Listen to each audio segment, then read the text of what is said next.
एक छोटा सा बोर्ड रेडी की छत से लटक रहा था।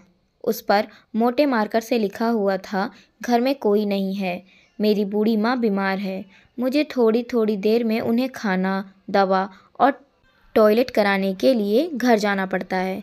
अगर आपको जल्दी है तो अपनी मर्ज़ी से फल तौल लें और पैसे कोने पर गत्ते के नीचे रख दें।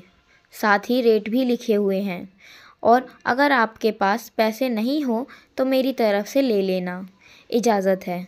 मैंने इधर उधर देखा, पास पड़े तराजू में 2 किलो सेब तोले, दर्जन भर केले लिए, बैग में डाले, प्राइस लिस्ट से कीमत देखी, पैसे निकालकर गत्ते को उठाया। वहाँ 100, 50 और 10 के नोट पड़े थे। मैंने भी पैसे उसमें रख के उसे ढक दिया, बैग उठाया और अपने फ्लैट पे आ गया। रात को खाना खाने के बाद मैं और मेरा भाई उधर निकले तो देखा एक कमज़ोर सा आदमी, दाढ़ी आधी काली आधी सफ़ेद, मैले से कुर्ते पजामे में रेड़ी को धक्का लगाकर बस जाने ही वाला था।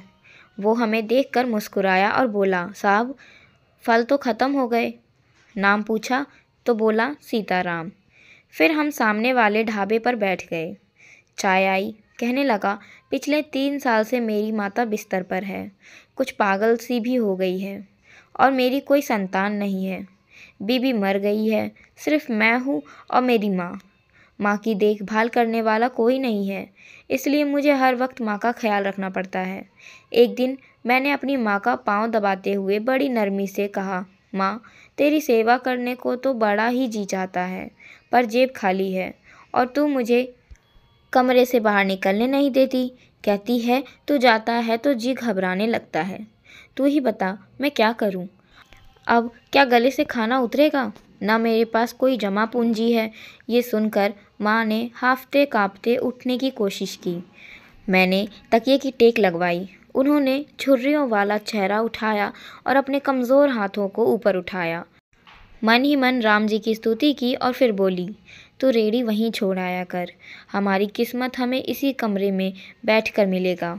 मैंने कहा, माँ क्या बात करती हो, वहाँ छोड़ आऊँगा तो कोई चोर उचक्का सब कुछ ले जाएगा। आजकल कौन लिहाज करता है और बिना मालिक के कौन खरीदने आएगा। माँ कहने लगी, तू राम नाम लेने के बाद रेड़ी को फलों से भरकर छोड़कर आ जा, बस ज़्यादा बकबक नहीं कर। शाम को खाली रेड़ी ले आया कर। अगर तेरा रुपया गया तो मुझे बोलियो। 2.5 साल हो गए हैं भाई, सुबह रेड़ी लगा आता हूँ, शाम को ले जाता हूँ। लोग पैसे रख जाते हैं, फल ले जाते हैं, एक ढेला भी ऊपर नीचे नहीं होता, बल्कि कुछ तो ज़्यादा भी रख जाते हैं। कभी कोई माँ के लिए फूल रख जाता है, कभी कोई चीज़।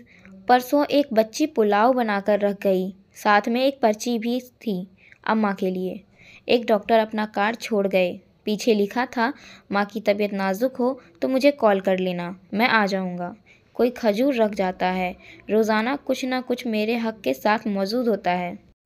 ना माँ हिलने देती है, ना मेरा राम कुछ कमी रहने देता है। माँ कहती है, तेरा फल मेरा राम अपने फरिश्तों से बिकवा देता है। आखिर में इतना ही कहूँगा कि अपने माँ बाप की सेवा करो और देखो दुनिया की कामयाबियाँ कैसे हमारे कदम चूमती है।